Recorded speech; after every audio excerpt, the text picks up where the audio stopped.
Now, the deep state, they are scrambling. They're panicking like we've never seen before, and they're all starting to point fingers at each other. They're turning on each other. This is what panic looks like. This is what it looks like when the deep state has no more ammunition. Well, they might have one more event or two, but all the blocks and firewalls they set up, they've all been ripped down, and there's nothing they can do. So what do? Well, they turn on each other. They point fingers. Oh, those are the people responsible. Oh, those are the people responsible. And this is what's happening right now. Now, before we get into all of that, it seems that the White House, they are now asking people to share their stories of social media censorship. So we have reports that social media platforms, they are censoring conservatives. The White House established an online tip form for Americans to report bias to Trump. Now, the tool asks users what platforms they have been penalized on. The categories include Facebook, Twitter, Instagram, YouTube, and many others. And once the user selects the social media platform, they are asked for screenshots and links of the content they deemed offensive. A text field is provided where users can describe the enforcement actions taken against them. So if you go to the White House Twitter feed, or you can go to the X22 report, you will see the link where if you have a Twitter account, if you have a Facebook account, an Instagram account, a YouTube account, you can add your censorship to this. And I think this is the beginning stages for Trump to get a handle on how, what and how and why the social media platforms are censoring people and what groups they are censoring. And it seems like they are pushing this very, very hard because I think this is going to lead to other things. And Q has talked about this where they might regulate the social media platforms or might make a case of why they need to be controlled. We'll have to see how this all turns out. Because again, many people are complaining that they're being censored. I know John Rappaport, his WordPress blog was taken down. I believe his Twitter account was taken down. And he's been doing this for a very long time, and he is being censored. Now, what's very interesting is that the deep state, they are pushing their censorship across the world. I mean, this is their whole entire agenda from the very beginning. And they do it very, very slowly, so no one really catches on. We started out with political correctness, and then it moved into the hate speech, and then it moved into, let's ban certain extremists on YouTube or extremists on Facebook. Let's ban hate speech on these platforms. We need to control this. So what's happening here, since the New Zealand shooting in the mosque, the Christchurch shootings, we have the New Zealand Prime Minister, we have Macron out there campaigning to all countries to join them on censoring the shooter's video. Now, a lot of people have looked at this video, and there's many, many anomalies with this video, and I do believe this is why they want this taken down, because it will prove that a lot of this stuff was CGI in the video. So right now, they have the United Kingdom, Canada, Japan, Australia, Italy, India, Germany, and Spain all on board. They also have Google, Amazon, Facebook, Twitter, and YouTube. They're participating as well. The United States says, listen, we can't ban things. We have something called the First Amendment, and we just can't take things down. So we can't sign up with this. Yes, we don't like terrorism. Yes, we don't like these horrible things, but we can't ban a certain video because of the Constitution. This is what the elite, the deep state, hate from the beginning. And this is why they've been trying to get rid of it over time. Because how do you control the people? You get rid of their weapons, and then you get rid of their rights. Well, you can't get rid of their rights, but they'll make the case of how and why they're going to get rid of your rights. And you can see now they're going across the world saying, we're going to set this platform of what will be banned, what won't be banned. This is getting scary right now. But the Trump administration is not going along with this. Actually, the Trump administration is doing the opposite, trying to restore freedom of speech for the people, while the rest of the world, made up of the elites, they're trying to do the opposite. Now, we see a lot of individuals entering the race. I think there's about 23 Democratic presidential contenders. De Blasio is the latest. Now, of course, why are all these people getting involved in the presidential race? Well, they believe they're safe. And it looks like Eric Trump and de Blasio had a little Twitter feud. And Eric Trump was responding to de Blasio, and Eric Trump said the following: "Spare me. First, you have never created a job in your life. Second, our great city has gone to shit under your leadership. Crime is up. The men and women of the NYPD detest you. Homelessness is rampant. Our streets are dirty, and people are leaving our city in record numbers." And the question is, why did he decide to enter the presidential race? Well, let's go back to post 2219 from Q. This is back September 19th, 2018. Watch those announcing 2020 presidential running. You cannot attack a political opponent. None are protected, none are safe. What did Q mean by that? Well, Q is telling everyone that if you try to attack the person who wasn't running for president, they're going to say it's a political attack to get rid of someone who's trying to go up against Trump. And they believe they're safe now, that you cannot attack me. Even if you find criminal information about me, they will use it to say you only brought that out to attack me, to try to get rid of me. And it's a political attack. But it's not going to work. Nobody's safe. Nobody's protected. And Q already warned us of this. Nadler is out there, and he is scrambling. He's lashing out at Trump after the White House counsel tells the House Judiciary Committee to pound sand. We are not giving you anything. You can't do a Mueller redo. What is the deep state doing right now? They're scrambling for anything they can get their hands on to try to make a case, because they weren't expecting Mueller to come up with nothing. Now they're trying to figure out how to keep this going, but it's going to fail. The deep state is using everything they have to get ahead of what is coming, and they're throwing everything out there hoping that something sticks. M2 Madness, or M3 Thods, tweeted out the following.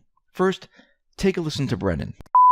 Will they find in 1, 2, 3 examinations, reviews, investigations of the origins of the Russian investigation? I don't know. They may try to be dissecting the language that was in the FISA application. But as you point out... But what was the concern? What was going on? I think they're just trying to, demonstrate that there was, problems with what the Obama administration did as far as it pursued this investigation.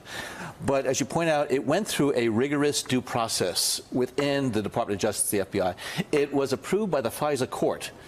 It went through all of those steps. And now if they look back at it in 2020, are they going to find that there was something that should have been said differently, whatever they might? But I think that's what they're trying to do, is to uncover something that they will misrepresent as being part of this deep state effort to try to undermine Donald Trump's election.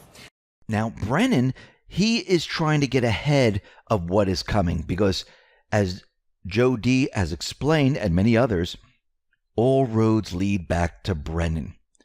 Well, out of this tweet, M3 Thod said the following: how to attempt fail to cover your own ass. Number 1, open with a casual joke. Number 2, leave an out by unhandedly blaming the Obama, White House, FBI, Department of Justice, FISA court. Number 3, claim that any findings from investigations will be misrepresented. Number 4, discredit words like deep state. Number 5, don't forget to breathe. He's panicking. Lower the sound and just look at his actions and the way he's sitting and how he's twitching. He's nervous and afraid. Why? Because he knows that everything is going to lead back to him. So now we have a dispute that has erupted over whether former FBI Director James Comey or John Brennan promoted the unverified Steele dossier as the Obama-era intelligence community targeted the Trump campaign. An email chain exists which indicates that Comey told Bureau subordinates that Brennan insisted on the dossier inclusion in the Intelligence Community Assessment, ICA, on Russian interference. Also interesting is that the dossier was referred to as a Crown material in the emails. Well, is that a reference to that Steele is a former British spy? Most likely. Now, Brennan and Clapper, they're saying they're the ones who opposed James Comey's recommendation that the Steele dossier be included in the intelligence report. Now, this is getting very interesting because now they're pointing fingers at each other and they're blaming Comey. So Trey Gowdy came out and said that Comey has a better argument than Brennan based on what I've seen.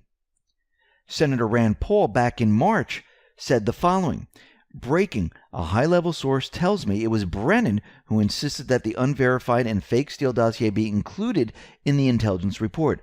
Brennan should be asked to testify under oath in Congress ASAP.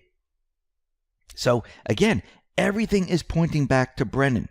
Now, Representative Jim Jordan tweeted out the following: both stories can't be true. Comey told FBI in late 2016 that Brennan insisted on including the dossier in the intelligence community assessment. But CIA claims Comey made the recommendation, and Brennan and Clapper objected. Mark Meadows tweeted out, amazing. James Comey said that in 2016, John Brennan insisted on including the dossier in their IC assessment, but Brennan says, no, Comey wanted to use the dossier. They know the truth is coming, and now they're all throwing each other under the bus. Now, Baker is now ratting out James Comey, saying top officials in the FBI were quite worried Comey would appear to be blackmailing Trump. So Baker has turned on Comey, Brennan has turned on Comey, Clapper has turned on Comey, and we need to go back to post-2787. What did Q tell us? And this is back February 18, 2019. Attempt to isolate FBI and Department of Justice. What's happening right now? They're isolating the FBI and Department of Justice. Q said, do you believe the FBI, Department of Justice, acted alone? If Hillary Clinton directed and financed the dossier in order to obtain the bulk so-called evidence in order to generate circulating news articles, think Yahoo, and obtain FISC sign-off, is it reasonable to think that members of the intel apparatus, State Department, White House, foreign allies, etc. were also involved? The biggest scandal in our known history. A new word for treason will need to be invented. Why does Hussein continue to proudly state his administration was scandal-free? Define projection. Q. Everything that Q said back in February is happening right now.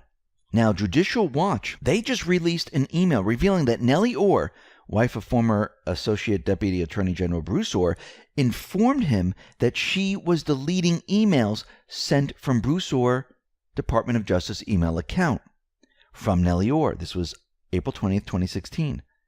Subject, analyst, Russian organized crime. Thanks, I'm deleting these emails now. Remember, just because you delete something, it is not deleted. You don't think they have all of this? Of course they do. They have everything. They know all. Just like with the Gmail drafts. Just like with everything that Clinton decided to wipe out with BitBleach. They have all the information. We are now getting word that the Obama administration has abused the FISA court. Now, according to Joe D., and there is tremendous breaking news, the FISA court has been looking into abuses of the FISA system and has communicated with the Justice Department about its findings. Their chief judge has already determined that for more than 4 years before the election of Trump, there was an illegal spying operation, yes, spying, and yes, illegal, going on by 4 FBI contractors to break the law to steal personal electronic information about American citizens and to use it against the Republican Party. Now, according to the report, Obama's FBI and Department of Justice performed searches on Americans that were against their Fourth Amendment rights. This went on for years. One paragraph in the report states that 85% of the Section 704, 705B FISA searches made during this time were non-compliant with applicable laws and therefore criminal. In addition, the report cites that at the same time that Obama Department of Justice and FBI were illegally searching Americans against their rights, and unbeknownst to them, Obama's FBI was providing this information to outside contractors who had no business or legal cause or claim to the information. So congressional leaders are calling for the prosecution of FBI and Department of Justice officials involved in the criminal acts by Obama's administration, involved in the FISA crimes, which could qualify for sentences of up to 10 years in prison. The entire FISA court in late 2016 was stacked with Obama appointees. The entire court in March of 2017 was Obama appointees. One of these appointees was also involved in General Flynn's criminal case. We know this because he recused himself from the Flynn case. Obama's FISA court appointee and U.S. District Judge Rudolph Contreras recused himself from the former National Security Advisor of Michael Flynn's criminal case. It is unknown why he recused himself, but he did. And back then, it seems like the FISA court was in line and most likely knew what Obama was doing. Now, Gohmert is now questioning the FISA court. M3 Thods tweeted out the following. So take a listen to what Gohmert says. Got to start having hearings on the FISA courts. And I would love to get this same group back and have a good discussion on the abuses of the FISA court. I'm about to come to the conclusion we need to just get rid of them altogether. They have become so abusive, and the fact that no FISA court has reacted violently to having a fraud committed on the court raises the issue of perhaps if we had a FISA judge or more who were part of this scam to take down a duly elected president. So this is a very important time. Everybody's questions will be part of the record, and you need to know that someday, after all of this has continued to come out and we get all of the truth, what side of history you want. Were you continuing to flail at a candidate you didn't want elected, or are you going to help restore a Department of Justice and a court system that used to be the envy of the world? Because we're sure not right now. I yield back. And Gohmert, he's right. Why isn't the FISA court out there saying, oh my God, we were giving fake information? We're very angry about this. Why haven't they reacted? Let's go back to post 2959. This was March 4th, 2019. Hussein gave the order to start the spying campaign. It was logged officially 2 times. 1 time domestic, 1 time foreign. Fisk Judge White House meeting. White House visitor logs are important. Hussein Library Class Doc Move.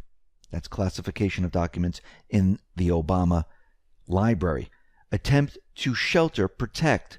Who has authority to obtain? The president. The more you know. I do believe that Obama and the judges sitting in the FISA court, just like the judges in the Ninth Circuit Court, they're all working with him. This is why they haven't said a word. But this is all about to change, because Trump is getting more and more individuals appointed to the Ninth Circuit, the Fourth Circuit, and we just had the vote for Jeffrey Rosen to be the Deputy Attorney General, which has taken Rod Rosenstein's position, and he won the vote 52-45. Not voting was Alexander, Gillibrand, and Harris, and there are no further votes this week. And what we're seeing here is that at every step of the way, Trump is maneuvering his pieces and removing the Obama judges, bringing in his individuals, changing the Supreme Court, changing the Department of Justice, changing the FBI, removing the blocks. And guess what? The deep state is panicking. They're scrambling.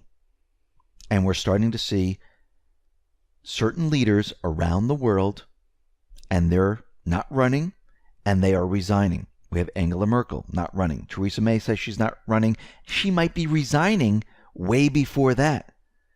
We have George Papadopoulos tweeting out the following. The Italian Prime Minister has suddenly requested resignations from 6 deputy directors of Italian intelligence agency, DIS, AISI, and AISE. This was all after I outed Mifsud in Rome, and the president called the Italian Prime Minister. Italy has flipped and are giving up Brennan. It's all falling apart.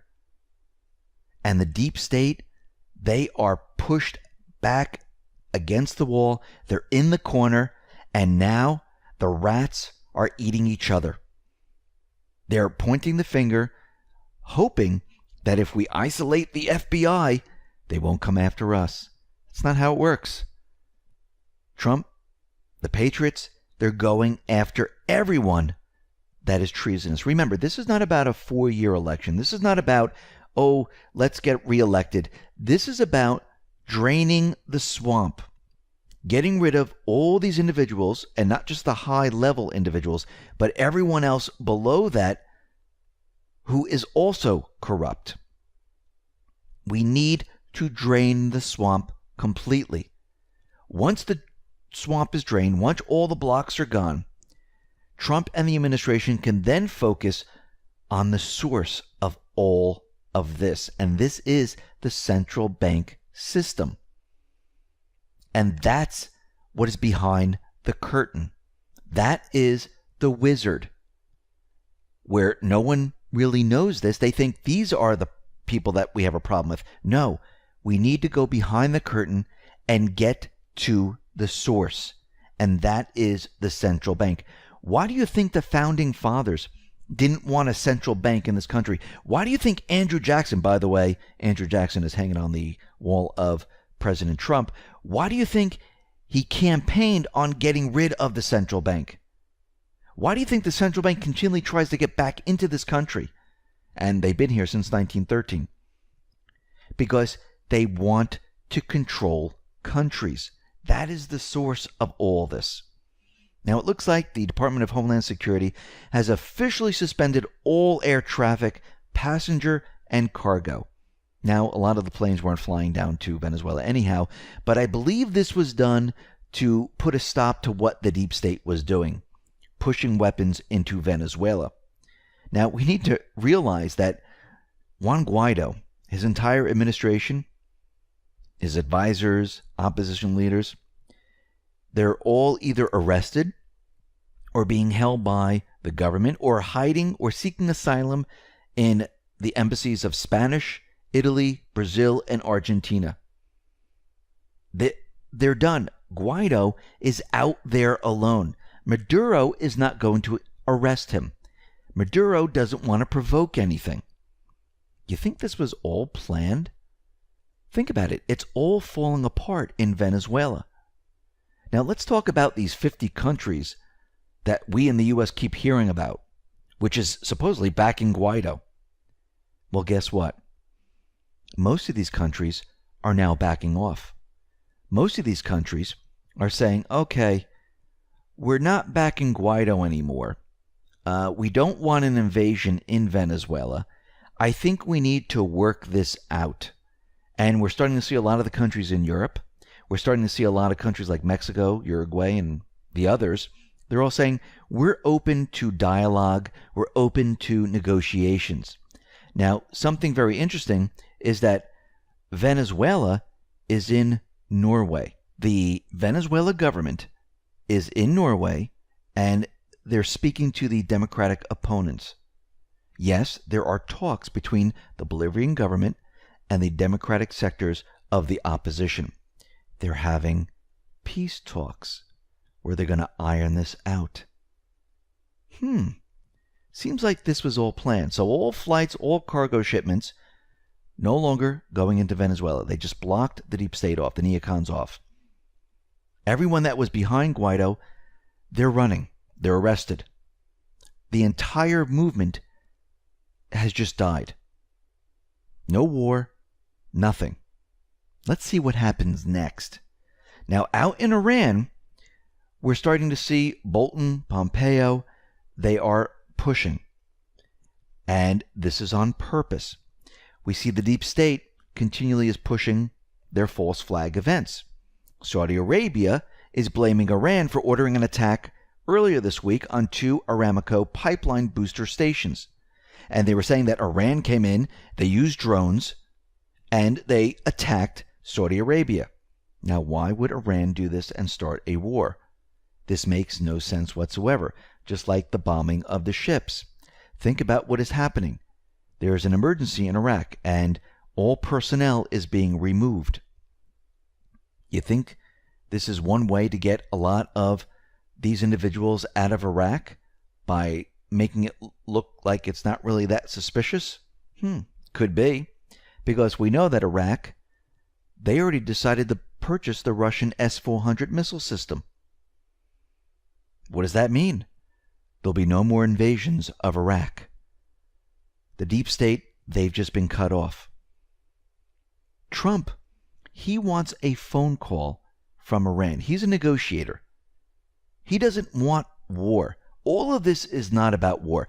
The mainstream media wants war. The deep state wants war. The intelligence agencies, they want war. Trump wants to negotiate. He wants peace.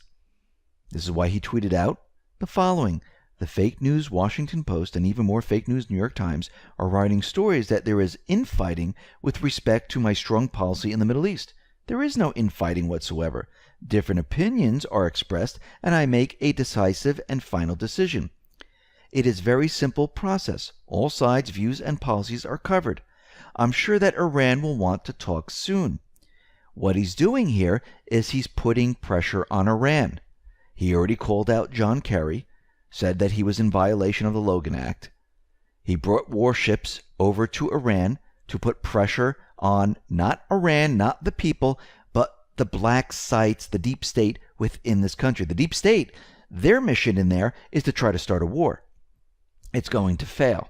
Now, in North Korea, we need to remember that there were explosions in North Korea where it seemed, and many people were reporting, that the black sites were taken out in North Korea. Remember when Kim Jong-un was able to leave the country without fear of being killed?